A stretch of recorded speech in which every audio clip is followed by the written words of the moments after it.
Bonjour à tous, c'est Thomas Cubel et bienvenue dans ce 26e podcast SEO. Et aujourd'hui, j'accueille Katerina de Content King. Salut Katerina. Salut Thomas. Alors du coup, aujourd'hui j'ai décidé d'inviter Katerina parce que elle m'a contacté il y a quelques mois maintenant et on a beaucoup discuté ensemble. Le feeling il est vraiment bien passé. Elle fait partie d'une entreprise tchèque et hollandaise, donc c'est pour ça que vous pourrez voir qu'elle a un accent étranger.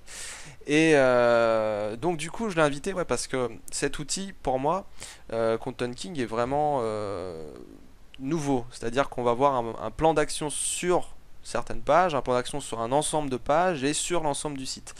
Et ça fait le monitoring dans le temps. Donc l'idée c'est pas de vous vendre le tool, même si bien sûr c'est un très bon tool et que l'idée c'est de vous le faire découvrir. Maintenant, sachez que je l'ai invité parce que vraiment je trouve qu'ils sont à l'écoute et qu'ils font du bon boulot. Bon, Katerina, du coup, qui es-tu? Que fais-tu chez Content King? D'où vous venez là avec votre outil? Vous êtes une start-up, donc vous êtes encore en bêta et vous commencez tout juste. Euh, Vas-y, je te laisse te présenter et puis parler un peu de Content King. D'accord. Alors, je m'appelle Katerina. J'ai joint cette équipe, ça fait à peu près 14 mois. Et bon, comme tu as mentionné, nous sommes une petite start-up, moitié hollandais, moitié tchèque. Et nous avons créé un outil pour le référencement naturel, pour optimisation des sites web pour les moteurs de recherche. Et bon, l'objectif principal, c'était le monitoring continu. Euh, je vais expliquer en bref la raison pourquoi nous avons décidé de faire ça. C'était juste parce que pendant 8 heures, mes collègues ont eu une agence de marketing en ligne, de marketing digital. Hmm. Et souvent, c'est passé qu'on a découvert trop tard des problèmes dans le site web, sur le site web. Par exemple, on a fait des migrations, les clients ont changé de contenu, on a ajouté de nouvelles pages, on a supprimé les pages actuelles. Et cela a causé beaucoup de problèmes qui étaient inaperçus pendant un certain temps. Et cela a eu parfois des conséquences négatives sur les positions dans les moteurs de recherche. Hmm. Et bon, on a voulu avoir un outil qui contrôle au lieu des clients le site web. Et si un problème surgit, l'application devrait le détecter le plus tôt possible et avertir les clients de ce problème pour attirer leur attention vers ce problème. Je t'arrête là parce que c'est vrai que c'est vraiment ce qui m'a plu dans cet outil, c'est que j'avais un client, mais je ne comprenais pas du tout pourquoi son site ne se positionnait pas et pourquoi. Voilà, on avait corrigé tout, il y avait du contenu sur toutes les pages, la technique allait, la popularité aussi allait, enfin il y avait beaucoup de choses qui allaient. Et voilà, bon, il n'y avait pas d'erreur qui sortait, et puis ça faisait quand même un an qu'on était dessus. Et j'utilise l'outil parce que tu m'as contacté donc par mail pour me le faire découvrir, et du coup tu me demandes de le tester, je le teste, je mets par hasard ce nom de client, et du coup il monitor le site, et puis là je tombe en fait sur une partie du site. Et ça c'est ce que je trouve souvent en fait après des mois et des mois de travail. C'est-à-dire qu'à l'audit, je vais faire l'audit, je vais voir des choses, etc. On va corriger. Mais parfois c'est sur 10-15% du site. Et ces 10-15%, ben, on voit pas, mais c'est dans le code source. C'est un petit paramètre ou un petit slash ou une petite bêtise en gros qui est fait souvent par le CMS, hein, qui est même pas fait par la personne. Et la personne, elle y est pour rien, quoi. C'est comme ça, c'est surtout sur les vieux sites, hein, souvent il y a bien plein de mises à jour qui ont été faites. Donc c'est compliqué. Et c'est vrai que quand j'ai vu ce plan d'action par page et ce plan d'action sur l'ensemble du site, que ça m'indique le pourcentage de pages qui sont impactées, avec faible, moyen, on le verra tout à l'heure, bah, ça m'a permis de voir direct le problème, on l'a corrigé, et là tout de suite tout est allé mieux. Alors ce qui est bien aussi, c'est que vous allez aussi dans les petites subtilités, notamment les réseaux sociaux, tout ça, où voilà, on peut dire voilà, telle balise n'est pas implémentée sur ces pages-ci, sur ces pages-là, etc. Donc parfois ouais, c'est sur une portion du site, parfois c'est juste un paramètre qui ne dirige pas vers la bonne page ou autre chose, et c'est bien d'avoir ça dans le temps, donc le monitoring, et c'est bien d'avoir le plan d'action à plusieurs points de vue, plusieurs niveaux, plusieurs échelles, pour pouvoir justement voir la globalité, mais aussi plus en précision une page ou une partie précise de la page. Je te laisse continuer. Et donc du coup, vous êtes allé, voilà, donc avec cette agence, vous avez fait plein de trucs, et puis vous avez décidé, je suppose, de lancer Content King, ou du moins de travailler dessus, pour sortir un outil qui enlève ces problèmes. Et donc comment ça s'est passé la collaboration? Enfin, comment est composée l'équipe? Il y a des développeurs, il y a des commerciaux, des experts SEO. Comment ça fonctionne? Mhm. Alors, il y a l'équipe des développeurs, après l'équipe des designers, Hmm. et bon, l'équipe de soutien à la clientèle. Euh, Toi, en c'est moi, l'occurrence. ouais. Moi, mon chef et mon collègue. Et oui, je pense que c'est tout. Nous sommes toujours une équipe toute petite, mais bon, Vous êtes toutes combien les disciplines maintenant? sont ici. Actuellement, nous sommes 10. Ouais, une petite équipe, mais bon, c'est 10. Enfin, je connais des sociétés en France qui marchent bien et qui sont à 10-15 personnes. Donc, c'est déjà bien pour une start-up de partir sur un outil comme ça et de pouvoir avoir 10 personnes, c'est cool. Ok. Et du coup, si tu devais par exemple me donner des points des points très importants de Content King. Donc je suppose que vous avez fait une version alpha, des trucs un peu en privé, mais Mhm. qu'est-ce que vous avez rajouté qui vraiment change la donne, à marquer vraiment enfin, quelles sont les dates les plus importantes à retenir dans Content King, dans toute son histoire? Mhm. D'accord. Alors, le développement, avant de lancer le produit, a pris à peu près 16 mois. Allez, donc, pas mal déjà. Oui, parce que bon, on a dû avoir un outil assez prêt pour être lancé, alors cela a pris beaucoup de temps. Hmm, Et en février 2016, nous avons lancé publiquement la version bêta de l'application. d'accord. Et à ce temps-là, nous avons eu beaucoup de clients bêta, surtout pour tester l'application, pour nous donner leur feedback, pour nous donner leurs suggestions de nouvelles fonctions. Et petit à petit, nous avons gagné aussi des clients payants, mais toujours nous avons aussi des clients qui testent l'application, surtout des référenceurs, Hmm. et qui nous donnent toujours beaucoup de feedback qui est très important toujours pour nous parce que nous ajoutons sans cesse de nouvelles fonctions et nous efforçons d'améliorer les fonctions actuelles. Bah, on va pas le cacher de toute manière, quand tu m'as contacté, quand j'ai testé, moi j'ai commencé à donner mon feedback hein, sur l'outil, hein. On a discuté pendant plusieurs heures sur Skype pour essayer de voir ce qui pouvait être fait, en étudiant des cas précis de clients aussi que je peux avoir. Euh, et du coup c'est vrai que voilà, aujourd'hui bon, le monitoring et déjà les problèmes techniques, je pense, sont dans la grosse majorité, enfin du moins ceux qui sont importants, sont mis en avant sur l'outil.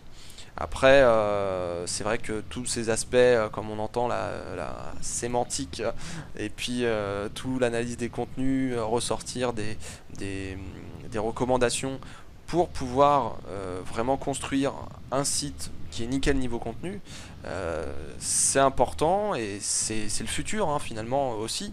Donc c'est ce sur quoi vous allez travailler et je suppose que c'est dans la roadmap aujourd'hui la to-do list des choses à faire.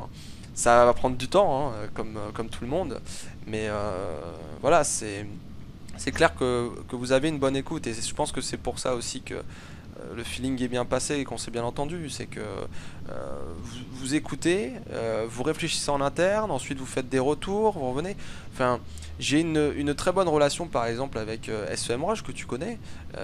Et c'est vrai que voilà, on demande des choses, c'est fait assez rapidement, l'équipe dit sa réponse assez rapidement, que ce soit l'équipe de dev ou commercial ou autre.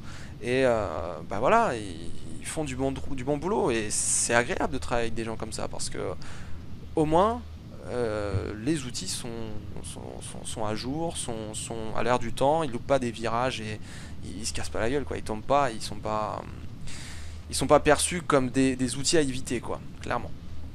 Bon, ok, donc Cotton King, maintenant ça c'est sorti en 2016, quelques clients, etc. Donc euh, qu'est-ce que vous avez de prévu bientôt, par exemple? Sur quoi vous travaillez en ce moment, par exemple? En ce moment, nous travaillons sur une nouvelle fonction. Je vais te le montrer plus tard. Ouais, C'est l'historique des changements. d'accord. Maintenant, ça fonctionne, mais seulement pour chaque page séparément.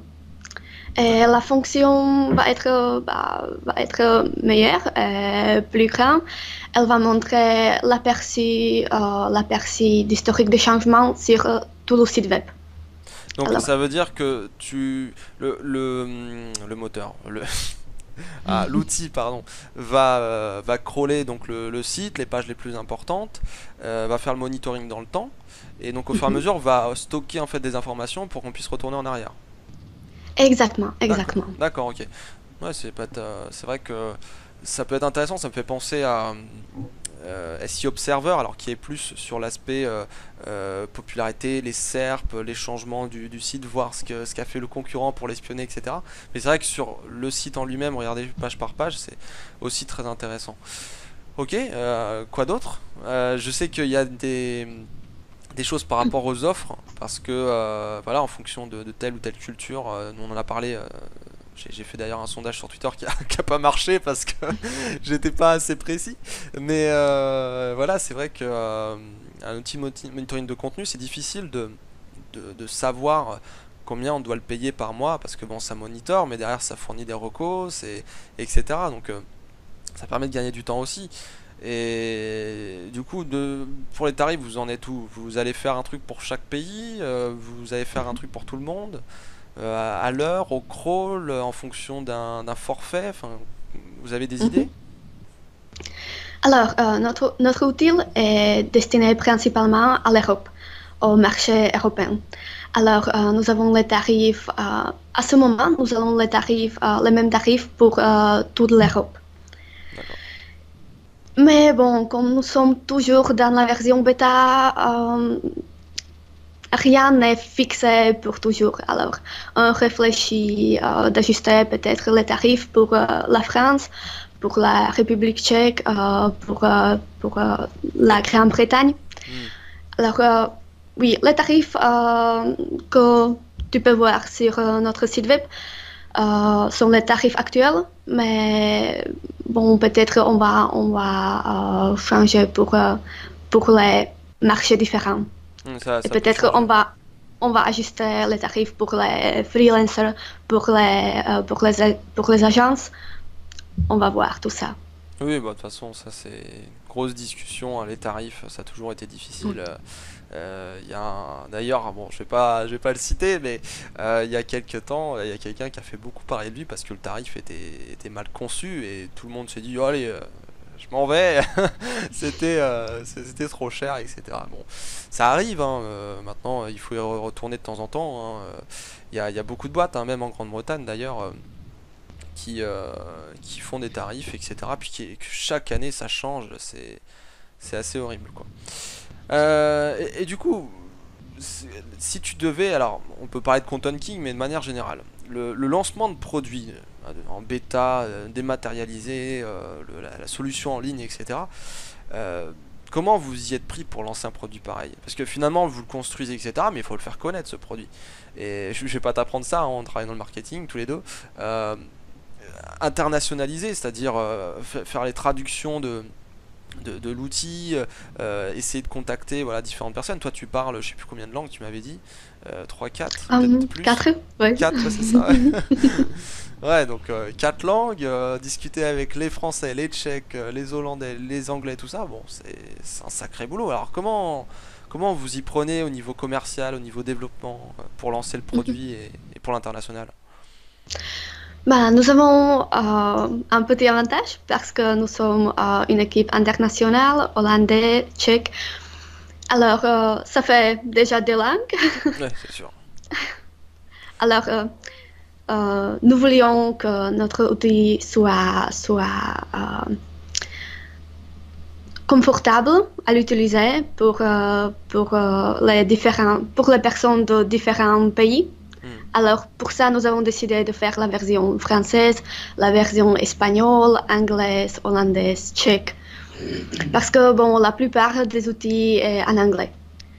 Et bien que la plupart des personnes parlent anglais, ça fait plaisir d'avoir l'outil à ta langue maternelle. Alors, ça, c'est Bien sûr. la raison principale. Alors justement, tiens, si on parle de l'anglais, est-ce que tu penses qu'il faut, quand on crée un outil, partir directement sur l'anglais? Vu que c'est la langue internationale, universelle, ou je sais plus quoi, bref. Beaucoup de gens parlent anglais, en gros. Est-ce que tu penses qu'il faut miser sur l'anglais dès le départ? Ou que justement il faut commencer par le pays où on est, puis ensuite faire l'anglais, puis une autre langue et une autre langue? Ou tout sortir d'un coup aussi, ça peut être possible. Nous avons commencé avec la version anglaise, à vrai dire. Ouais.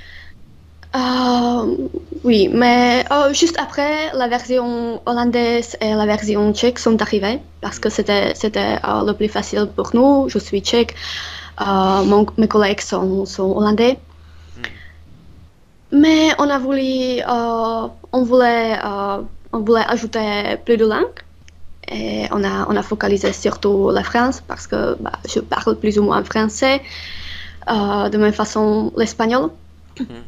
D'accord. Mais bon, pour moi, c'était quelque chose de nouveau de traduire une application technique Ah bah dans ces langues. c'est dur, hein, c'est sûr. Faut penser à Oui, tout, mais c'est compliqué. Puis bon, les appellations, d'ailleurs, je crois que je t'avais fait quelques feedbacks sur des petites appellations que nous en français on laisse en anglais parce que bah, c'est moche en français tout simplement, hein. C'est pas terrible. La balise titre, je crois, c'était title et H1, tout ça. C'est vrai mhm, que mettre titre sur les deux, bon, nous on sait que balise title, bon, c'est la balise SEO dans le partie head, etc. Et le H1, c'est vraiment encore autre chose, c'est vraiment le document, ce qui apparaît sur l'article souvent du site, quoi. Ok, et au niveau culture, bon, on en a parlé d'ailleurs par rapport aux tarifs aussi, mais je suppose que les Français ont des attentes particulières, les Tchèques ont des attentes particulières, les Anglais pareil, peut-être les Allemands, les Espagnols, tout ça. Et comment vous vous adaptez? Vous faites une espèce d'administration, un outil un peu pour tout le monde, qui puisse convenir à tout le monde, ou est-ce que vous avez une version qui va changer en fonction de la langue ou en fonction du pays de la personne? mhm.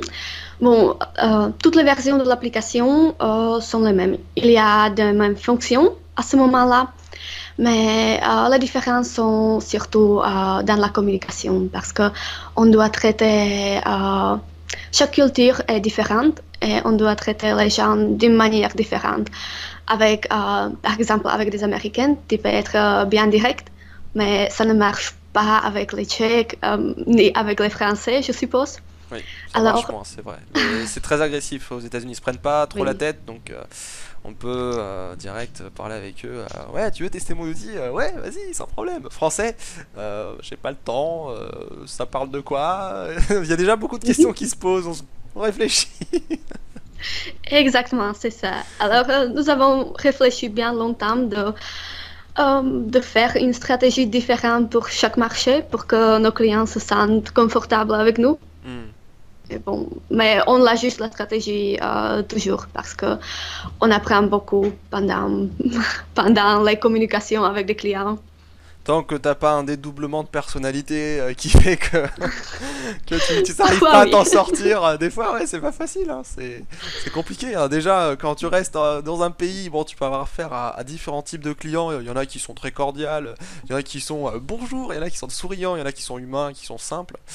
C'est déjà bien compliqué. Donc, c'est clair que quand tu vas dans d'autres pays et que tu dédoubles encore les choses, je peux comprendre que ça soit difficile en tant que commercial. Ouais. Bon, on va peut-être montrer l'outil finalement, hein. On va passer sur le partage d'écran, à moins que tu aies autre chose à dire. Peut-être sur le lancement de produit. On passe sur l'outil ou pas? Hmm, nous nous pouvons passer à l'outil même. Ok, c'est parti. Bon, bah écoute, à tout de suite pour tester l'outil et donc rentrer dans le cœur des fonctionnalités. À tout de suite. Mhm. D'accord, à tout de suite. Bien, alors maintenant on va se retrouver, Katerina, sur Content King. Bah vas-y, je te laisse montrer l'outil, les principales fonctionnalités, déjà pour que les gens puissent comprendre un peu le fonctionnement, à quoi ça sert, et puis comment on peut s'y retrouver là-dedans, parce que l'UX c'est quand même vachement bien pensé. Vas-y, je te laisse parler. D'accord, alors je vais vous présenter rapidement les fonctions actuelles de l'application. Alors, ça, c'est l'écran principal. Pour le moment, il y a des sections principales, les pages et les problèmes. Dans l'aperçu des pages, on peut voir toutes les pages.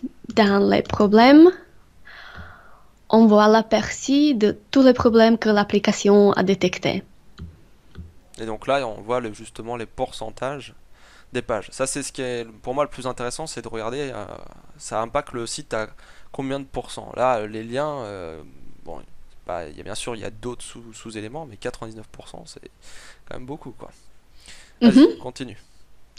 D'accord. Alors, je vais passer par les métadonnées parce que c'est focalisé sur le référencement. Alors, nous essayons de détecter les problèmes des métadescriptions et des titres de page surtout. Euh, pour cette page, france24.com, nous avons trouvé que les métadescriptions ont une longueur incorrecte parfois et parfois il n'y a pas du tout de métadescription. Nous pouvons voir les détails pour chaque problème. Nous pouvons ouvrir la page si nous voudrions voir une page concrète. Il y a des métadescriptions qui se répètent, qui ne sont pas uniques. Nous pouvons voir Ça pour moi un peu là. c'est un écran, c'est un des meilleurs écrans. C'est-à-dire que à droite, moi en tant qu'SEO, j'ai le plan d'action pour cette page qui est à droite. Donc les problèmes pour cette page, j'ai le détail avec les différentes actions. Et puis c'est vrai qu'il y a un truc qui est bien sur votre outil. Bon, on peut ignorer déjà les, Mhm. les actions. Si par exemple on a vu que c'était un faux positif. Et vous avez un système de points. Et ça montre l'état de la page en haut. C'est-à-dire que ça rajoute des points en fonction de comment l'optimiser. Alors bien sûr, hein, on va aller. Moi, ce que j'ai remarqué, c'est que ça allait vraiment loin. Ça va jusqu'à mettre des scripts Hotjar, par exemple, pour faire de l'analyse de pages, etc., d'expérience utilisateur. Et c'est vrai que c'est difficile d'avoir les 4225 points, mais voilà, déjà si on est aux 3 quarts, voire aux 80%, c'est déjà bien. Mhm. Vas-y. Exactement. Du coup, Tu as mentionné les points. Je voudrais dire que nous comptons les points sur plusieurs critères. Un de ces critères, c'est la position de chaque page dans la structure de tout le site web. Si c'est la page d'accueil, alors bien sûr, on donne beaucoup plus de points à cette page qu'à une page qui est très loin dans la structure. Et aussi, ça dépend de problèmes concrets. Par exemple, si c'est un lien prisé, s'il y a un lien prisé, c'est un problème assez important. Si c'est seulement la longueur du titre, ce n'est pas si grave. c'est sur Alors, plusieurs niveaux, oui, quoi. C'est vraiment en fonction oui, de la gravité du problème, quoi. Qu'on a rajouté tout. exactement. Et de la page, du coup, parce que tu disais l'accueil, on va regarder beaucoup plus de choses. Mhm. Ouais, donc les critères changent. Ça, c'est bien aussi. Ouais. Alors, je vais continuer avec les problèmes que nous avons détectés dans ce site web, sur ce site web. Oui, les titres, c'est le même. Il y a des titres qui sont pas uniques, qui sont dupliqués, etc., etc. Nous avons trouvé aussi bien des problèmes avec des liens. Il y a beaucoup de liens brisés sur 92% des pages. Alors, ça c'est beaucoup. Nous Mais pouvons parfois, voir, par exemple. le pire, c'est que quand on navigue, ça c'est ce que j'avais vu notamment avec la Canonical, je trouve que la fonction est vraiment très intéressante parce que ça montre vraiment un processus sur la longueur. C'est-à-dire que c'est une Canonical, bon, certes elle est renseignée, c'est cool, Et souvent, on voit par exemple dans Screaming Frog, la canonical, voilà, elle est renseignée, c'est bon, et puis bon, il y a une certaine URL. Mais cet outil, la canonical, ça va chercher, ah bah mince, la canonical pointe sur une page qui est en index. Ou la canonical pointe sur une page qui va ensuite faire une redirection. Ou qui fait, voilà, sur une page pas de contenu, où c'est pas la page vraiment canonique, quoi. Enfin, il y a différents levels, mais c'est quand même vachement puissant, quoi, d'avoir un outil qui puisse nous donner directement comme ça la solution. Et donc les liens brisés, là, 92%, ben, on pourrait se dire que sur chaque page, en fait, ils ont des problèmes. Presque, oui, c'est vrai. Donc en fait, c'est FR Afrique, quoi. Là, on le voit direct. Oui, mais on doit mentionner que c'est un site web qui a beaucoup, beaucoup de pages. Et sur chaque page, il y a beaucoup, beaucoup de liens. Alors, s'il y a un lien brisé sur la page, c'est un autre lien qui sont parfaits. Alors, l'importance est relative. Hmm. D'ailleurs, en dessous, on voit les redirections. C'est vrai qu'il pourrait changer les liens et mettre directement celle qui est à droite, quoi. Au lieu de passer par une Mhm, 301, ça va baisser les performances du serveur et puis bah, c'est plus le bon lien, quoi. C'est dommage. mhm. Oui. Hmm. Oui, dans le lien de redirection, nous pouvons voir où cela mène. Le lien original. Bon, si c'est pour un domaine externe, on ne voit pas URL exact parce que nous ne suivons les domaines externes. D'accord. Si ça serait un domaine interne, tu pourrais voir l'URL exact et cliquer sur le détail de la page. D'accord. Nous détectons aussi des liens qui mènent aux pages non canoniques. Ici, il y a des. Et bon, je dirais que c'est tout pour cette fonction. Bah, déjà, c'est beaucoup. Parce que bon, avec tout le nombre de trucs que vous regardez, et puis la vision globale du site, le nombre de pages impactées, et puis derrière les plans d'action pour chaque page, enfin, c'est déjà beaucoup. Déjà, si on regarde bah, si on parle du SEO, on va regarder les liens, on va regarder les métadonnées, on va regarder les titres, le sitemap. Bon, après, les Mhm, réseaux sociaux, bon, moi je trouve que c'est bien quand on a une grosse communauté. C'est vrai que avoir un affichage qui merde, bon, c'est pas très bien, mais c'est plus secondaire déjà. Mais bon, c'est vrai que voir tout l'ensemble, c'est bien. C'est mhm. vraiment cool. Alors, après, qu'est-ce que tu voulais nous montrer d'autre? Tu as déjà mentionné les réseaux sociaux. Nous détectons aussi l'état de l'optimisation pour les réseaux sociaux, surtout pour les Twitter et pour Facebook. Hmm, Alors, dans le détail, tu peux voir si tes descriptions sont trop longues, trop courtes, si quelques éléments manquent. Par exemple, oui, la description là, elle manque, je crois. oui, exactement. Ouais. Ou si tous les balises manquent. Ouais. Et la même chose pour Facebook, pour Open Graph. Alors, il y a peut-être un truc qu'on pourrait voir, c'est l'accessibilité pour les robots et Mhm, les problèmes d'indexation, tout ça. Je sais que bon, l'indexation, ça peut parfois être un peu fourbe, c'est-à-dire que Google, bon, je pense que beaucoup de référenceurs le savent, nous bride aujourd'hui pour regarder bah, vraiment son index, hein, et arrête pas de nous mettre des captcha ou des, on peut pas aller dans l'index secondaire facilement, des choses comme ça. Il nous remet toujours des pages avec résultat 10. Et c'est vrai que bon, il faut aller à la source. Alors soit on peut jouer avec la Search Console pour voir les paramètres, qu'est-ce qui est indexé ou pas, qu'est-ce qui prend en compte, voir aussi au sein du site, vraiment au cœur du système, qu'est-ce qui est généré comme page. Et c'est vrai mhm, qu'avec un outil de crawl comme ça qui monitore dans le temps, ça permet de voir assez rapidement, d'avoir une alerte sur mhm, par exemple des pages qui pourraient être bloquées, qui semblent être importantes ou autre chose. Bon là il n'y a pas trop de problème, 20% de pages par une balise MetaRobot. mhm. Si tu vas dedans, par exemple, qu'est-ce qu'on a?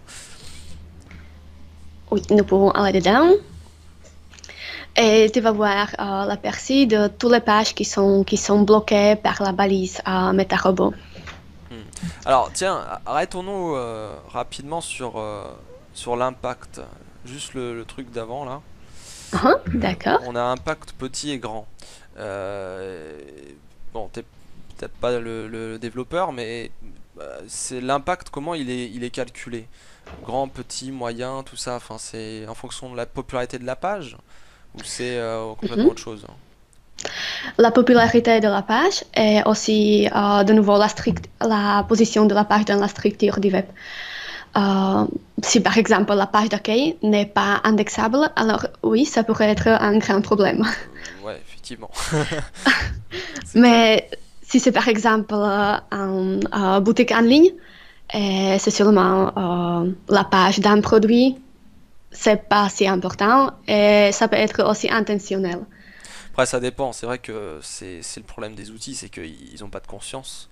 Donc, un Mhm, produit, effectivement, c'est vrai qu'un un petit produit qui est pas trop recherché, ou même un produit avec un paramètre spécifique ou autre chose, c'est vrai que c'est pas très important. Maintenant, c'est vrai que parfois, si par exemple on vend un iPhone 6, c'est vrai que ça peut être problématique de pas positionner un truc comme ça parce que bah, justement les gens veulent directement acheter l'iPhone quoi. mhm. Donc ça a un impact qui est plus grand. Mais bon, c'est vrai que les outils peuvent pas savoir si, enfin du moins pas encore, si Oui. c'est bon quoi. Ok. Donc après tu voulais aller sur l'écran d'après. Ah oui. Alors, pour ça, si c'est intentionnel, si par exemple la balise MetaRobots est intentionnellement, le client peut ignorer le problème. Et après, tous ces points qui sont déduits du résultat seront ajoutés au résultat, alors comme s'il n'y a pas de problème. Ouais, c'est le principe du faux positif.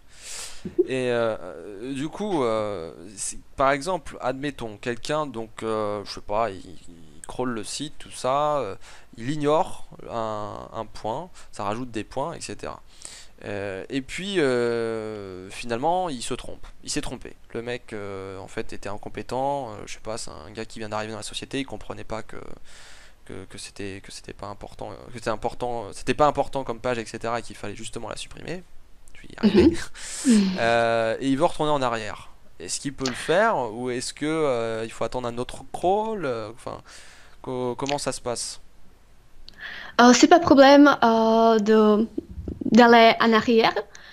Tous les problèmes que tu as ignorés, tu peux réactiver de nouveau et nous allons les suivre de nouveau. D'accord, Alors, tu peux changer ce que tu veux ignorer comme tu veux. d'accord, ok, super. D'accord. Et puis Alors, bah ouais, après bon c'est des trucs qu'on connaît. Peut-être qu'on peut passer sur la fonctionnalité dont tu m'as parlé juste avant. Ou je sais pas si tu as autre chose à regarder. Bon là les points, bon, je pense que les gens ont compris le système de oui, plan si tu veux. d'action. Si tu veux, nous pouvons passer à des fonctions qui vont être lancées très tôt. Ouais, pas de problème, vas-y. D'accord. Tout d'abord, je vais montrer l'historique des changements qui déjà fonctionnent pour chaque page. C'est ici. Alors, dès le début de monitoring, nous collectons toutes les informations, tous les changements. Et après, tu peux voir tous les changements en ce qui concerne le contenu. Les titres de page, les métadescriptions, les titres H1 jusqu'à H6. Ouais. Alors, si par exemple ta position a tombé et tu ne sais pas pourquoi, tu peux aller dans cette section et chercher ce qui a changé. Donc là, en gros, enfin, après là, c'est un site d'actualité si je me trompe pas. Ça veut dire que là, en fait, on voit les publications qui sont faites sur la page, quoi. Donc on voit que Mhm, Thomas Pesquet, là, donc il vient d'être lancé, Angela Merkel, machin, machin. Tout ça, en fait, ce sont les textes qui ont été ajoutés, donc les H2, comme on voit à gauche. Et donc ça veut dire on peut carrément voir ce que font les gens sur leur page, mais aussi au niveau de peut-être d'un petit changement de pas de design mais de texte tout bête quoi, par exemple une mhm. balise title, un truc comme ça quoi. Mhm, exactement. Ouais. Et en plus, si tu collabores avec tes collègues, tu vas avoir un aperçu, tu vas voir comme l'optimisation continue, tu peux toujours vérifier ici dans cette section. Ouais, donc moi ce que je trouve super important. Bon, et c'est vrai que pour le collaboratif, les gens suivent un fil rouge. Donc si quelqu'un voit par exemple que telle personne effectivement a changé quelque chose, bah, là c'est bon. On peut voir si moi je dois le faire ou si je dois prendre en compte ce changement. Mais un truc encore plus important pour moi en tant que référenceur, c'est que on connaît tous ce problème des clients à qui on donne des recommandations, etc. On leur demande d'attendre pour mettre en ligne. Donc on demande à ce que ça soit fait en version de développement ou que ça soit par exemple mise en prod une fois qu'on a validé, etc. De voir ce qu'a fait le client, si par exemple on fait crawler Content King sur une version dev, ou par exemple de voir ce qu'a fait le client pour véritablement voir le changement sur la page, c'est quand même super intéressant parce que ça montre que quand même ce que la personne a fait et savoir s'il l'a bien fait, c'est cool. Mhm, Parce que le suivi, les clients, on l'a pas toujours, hein, c'est compliqué. mhm. Ok. Exactement. Et pour ça, nous avons décidé d'améliorer encore cette fonction et de faire un aperçu de tous les changements pour le site web. Pas seulement pour chaque page séparément, mais pour tout le site web. Je Ouais. vais te montrer la prévision et ça serait comme ça. Tu vas voir tout ce qui a changé dans le site web, aussi sur quelle page. D'accord, ok. Donc la page, la différence. En fait, je sais pas si tu connais GitHub, mais Mhm, oui. enfin GitHub ou les fils qu'on peut voir dans Trello ou des trucs comme Asana, des trucs comme ça avec les tâches et puis assignées à telle personne, etc. C'est un peu ça, c'est-à-dire que on Mhm, voit vraiment le changement dans le temps, quoi. Non, c'est vrai oui. que c'est bien d'intégrer ça dans un outil conçu pour le Mhm. référencement. Ok, d'autres choses? Mhm. Alors, cette fonction devrait être lancée avant Noël. Ah, Et dans l'horizon plus lointain, on va ajouter une autre fonction, activité. C'est quelque chose de pareil, tandis que l'historique des changements est vraiment focalisé sur les changements de contenu, les titres, les métadescriptions. Et l'activité va focaliser surtout les pages qui ont été ajoutées, les pages qui ont été supprimées, par exemple, la mise à jour de code de suivi de Google Analytics et tous les événements comme ça. ouais, c'est vrai que là, en fait, c'est vraiment les gros problèmes, en quelque sorte. C'est des Mhm, alertes. Voilà, là je vois par exemple Today, beaucoup de pages, 20% ont disparu, elles sont en 404. Bah, ça, on mhm, a une alerte, je pense même à une alerte par mail par exemple, où hop, mince, il y a 20% mhm, qui sont partis, ils sont où? Où sont toutes ces pages? Bah, c'est vrai qu'on fait pas les redirections, ou je sais pas, il y a un problème technique, ou même, je sais pas, on peut se faire attaquer ou autre chose, il y a plein de raisons. Bah, mhm. 20% de pages d'un site qui partent, waouh quoi, hein. Intérêt à C'est résoudre ça beaucoup. rapidement. Tu as mentionné les alertes et c'est une autre fonction. Nous voudrions le lancer dans le futur prochain et cela devrait avertir les clients s'il y a un événement comme ça, par exemple, beaucoup de pages ont disparu ou si un grand problème surgit, Hmm. le client devrait être averti le plus tôt possible. Alors, je crois que ça devrait aider beaucoup Ouais, bah, dans l'optimisation. c'est clair, c'est clair. Ok. Est-ce que tu as d'autres choses à nous montrer qui sont vraiment très importantes pour l'outil, pour le futur ou même maintenant? Le système d'équipe, est-ce que tu veux le montrer par exemple? Peut-être le fait de gérer les sites. Alors même si je sais que c'est pas encore abouti, il manque encore pas mal de choses. Version bêta oblige, hein.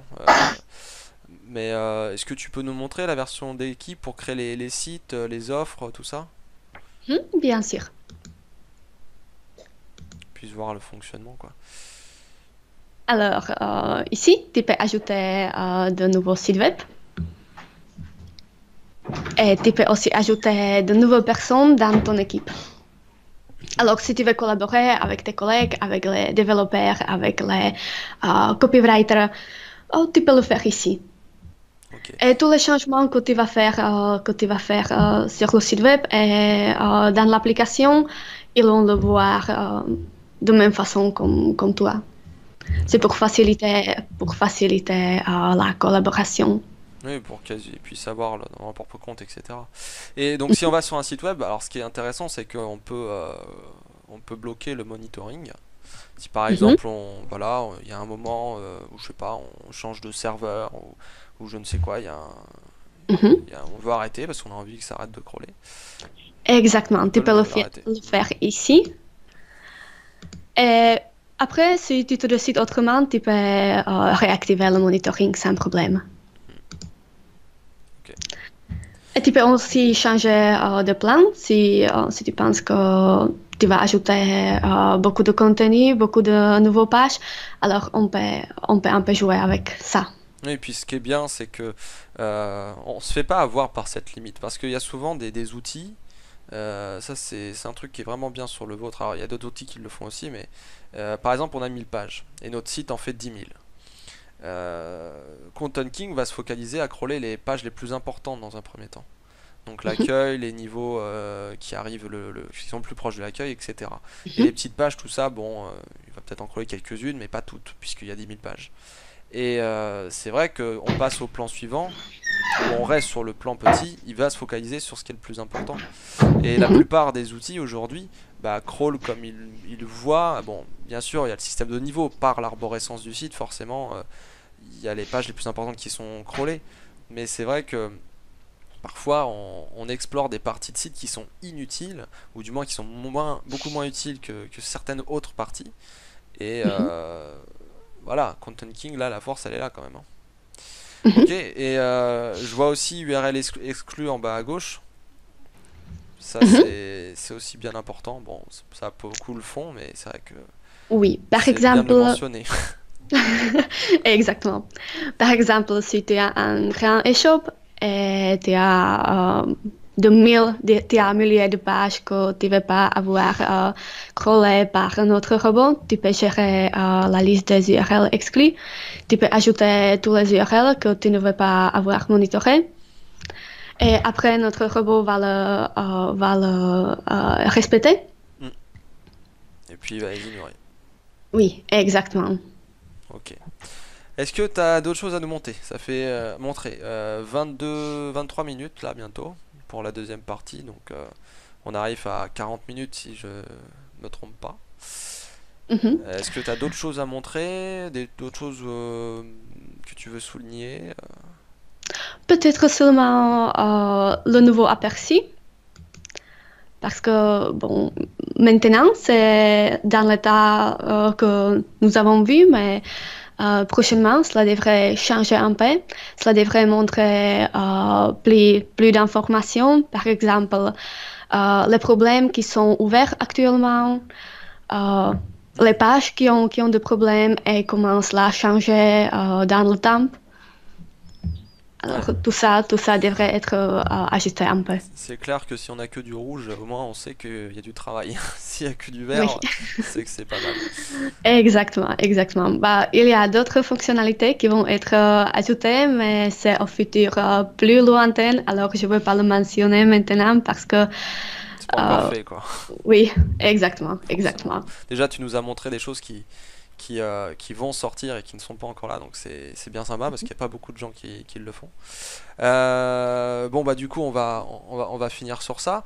Mais avant, tu as une annonce à nous faire, spécialement pour ceux qui regardent le podcast aujourd'hui, par rapport donc à une offre Mhm. que tu proposes donc aux spectateurs. Je te laisse annoncer ça? D'accord. Alors, nous avons une offre pour ceux qui ont regardé ce podcast et qui ont aimé. Normalement, nous offrons des semaines de monitoring gratuit pour tester l'application, pour savoir comment travailler avec ça. Et pour les gens qui ont vu le podcast, nous offrons 30 jours de monitoring gratuit au lieu de 2 semaines pour tester un peu plus profondément l'outil Voilà. et se familiariser avec ça.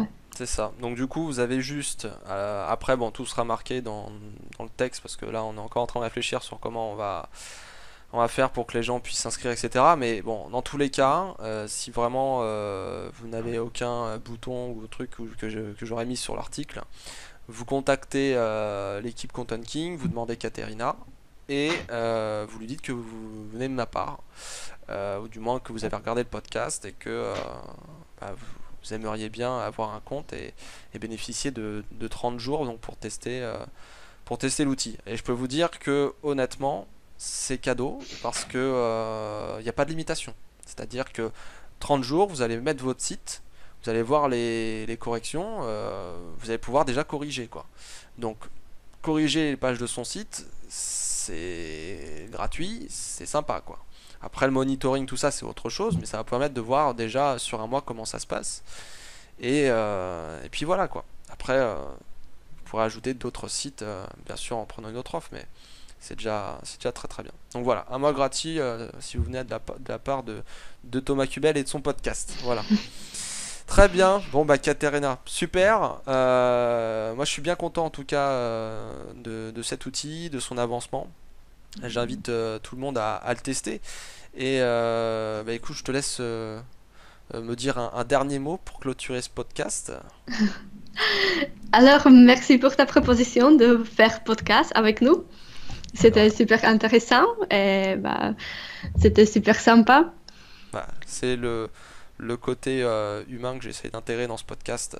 Je pense que le, le contrat est rempli. Après, on verra ce que disent les gens. J'espère qu'on n'a pas trop fait les commerciaux parce que c'est vrai que moi j'ai eu un coup de cœur ça, pour cette application et je pense qu'elle peut aller vraiment très loin.